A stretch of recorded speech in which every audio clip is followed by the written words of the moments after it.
शुरू करने से पहले अगर आप नए हैं तो इस चैनल को अभी सब्सक्राइब करके बेल आइकन दबाएं ताकि हमारे हर वीडियो आपको समय पर मिल सके। पुराना इतिहास में आज जिस वीर योद्धा की गाथा सुनाएंगे उन्हें मारवाड़ का महाराणा प्रताप भी कहा जाता है, जिनके बारे में बहुत कम लोग जानते हैं। जिन भांत महाराणा प्रताप ने मुगलों के आगे कभी अपना सर नहीं झुकाया, उन्हीं भांत राव चंद्रसेन भी राजपूती पगड़ी को कभी मुगलों के सामने झुकने नहीं दिया। झुकू किया है आण मने कुड़ीरा केशरिया बाणारे, मैं बुझू किया हूँ शेष लपट आजादी रे परिवानेरी। राव चंद्रसेन मारवाड़ जोधपुर के राव मालदेव के पुत्र थे। इनको अपने भाइयों उदय सिंह और राम सिंह के साथ उत्तराधिकार का युद्ध लड़ना पड़ा। राव चंद्रसेन को अपने शासन के लगभग 19 वर्ष तक अपनी मातृभूमि की आजादी के लिए संघर्ष करना पड़ा और अंत में अपनी मातृभूमि के खातिर ही अपने प्राण भी गंवा दिए। दुर्भाग्यवश चंद्रसेन संबंधी ऐतिहासिक सामग्री को छिपाए जाने के फलस्वरूप चंद्रसेन का व्यक्तित्व प्रकाश में नहीं आ पाया, लेकिन आधुनिक अनुसंधानों ने आखिर इस विस्मृत सेनानी को सामने ला ही दिया। इसीलिए अनेक इतिहासकार राव चंद्रसेन को मारवाड़ का भूला हुआ नायक भी कहते हैं। राव चंद्रसेन का जन्म विक्रम संवत 1598 को हुआ। राव मालदेव ने अपने जीवन काल में ही चंद्रसेन के बड़े भाइयों राम सिंह और उदय सिंह को उत्तराधिकार से वंचित करके चंद्रसेन को अपना उत्तराधिकारी बनाकर जोधपुर में गृह युद्ध के बीज बो दिए थे। राव चंद्रसेन स्वाभिमानी और वीर योद्धा थे। वे जोधपुर की राजगद्दी पर बैठते ही इनके बड़े भाइयों राम सिंह और उदय सिंह ने राजगद्दी के लिए विद्रोह कर दिया। मारवाड़ के बहुत से राजपूत सरदारों ने इन तीनों भाइयों को अपने अपने तरीके से सहायता दी।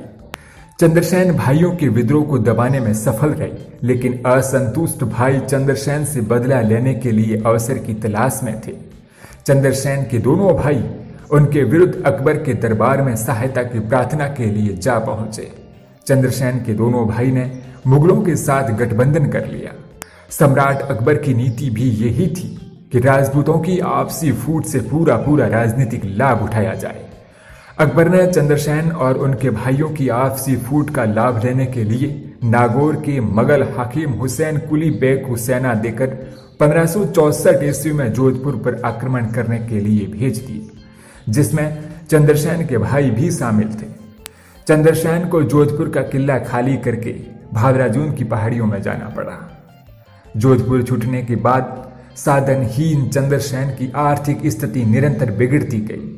परिस्थितियों को देख चंद्रसेन ने यह उचित समझा कि अकबर के साथ संधि कर ली जाए।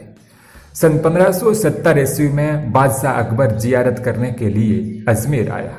वहां से वह नागौर पहुंचा, जहां सभी राजपूत राजा उससे मिलने पहुंचे। राव चंद्रसेन भी नागौर पहुंचा, पर वहां अकबर की फूट डालो नीति को देखकर वापस लौट आए। उस वक्त उनका भाई उदय सिंह भी वहां उपस्थित था, जिसे अकबर ने जोधपुर के शासक के तौर पर मान्यता दे दी। कुछ समय पश्चात मुगल सेना ने भादराजून पर आक्रमण कर दिया, पर राव चंद्रसेन वहां से सिवाना के लिए निकल गए। सिवाना से ही राव चंद्रसेन ने मुगल क्षेत्रों अजमेर, जतारण, जोधपुर आदि पर छापामार हमले शुरू कर दिए। राव चंद्रसेन ने दुर्ग में रहकर रक्षात्मक युद्ध करने की बजाय पहाड़ों में जाकर छापामार युद्ध प्रणाली अपनाई।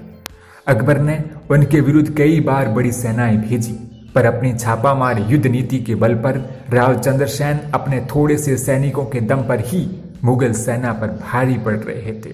2 वर्ष तक युद्ध होता रहा और राठौड़ राव ने ऐसा सामना किया कि 1575 ईस्वी में आगरा से और सेना भेजनी पड़ी, परंतु इस बार भी मुगलों को सफलता नहीं मिली, जिसके कारण अकबर बड़ा नाराज हुआ।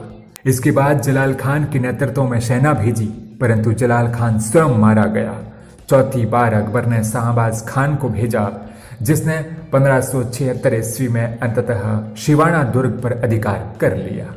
सिवाना पर मुगल सेना के आधिपत्य के बाद में राव चंद्रसेन मेवाड़, सिरोही, डूंगरपुर और बांसवाड़ा आदि स्थानों पर रहने लगे, लेकिन मुगल सेना उनका बराबर मुकाबला नहीं कर पा रही थी। सन 1579 ईस्वी में चंद्रसेन ने अजमेर के पहाड़ों से निकलकर सोजत के पास सरवाड़ से मुगलों को खदेड़ दिया और स्वयं सारण की पहाड़ियों में जाकर रहने लगे। उसी क्षेत्र के सचियाव गांव में 1580 ईस्वी में उनका देहांत हो गया। अकबर उदय सिंह के पक्ष में था, फिर भी उदय सिंह राव चंद्रसेन के रहते जोधपुर का राजा बनने के बावजूद भी मारवाड़ का एक छत्र शासक नहीं बन सका। अकबर ने बहुत कोशिश की राव चंद्रसेन उसकी अधीनता स्वीकार कर ले, पर स्वतंत्र प्रवृत्ति वाले राव चंद्रसेन अकबर के मुकाबले कम साधन होने के बावजूद अपने जीवन में अकबर के आगे कभी झुके नहीं और विद्रोह जारी रखा। चंद्रसेन और महाराणा प्रताप की एक दूसरे से तुलना करना तो कठिन है, लेकिन यह अवश्य सत्य है कि चंद्रसेन राजपूताने के उन शक्तिशाली राजाओं में से एक थे जिसने अकबर की गुलामी को मरते दम तक स्वीकार नहीं किया।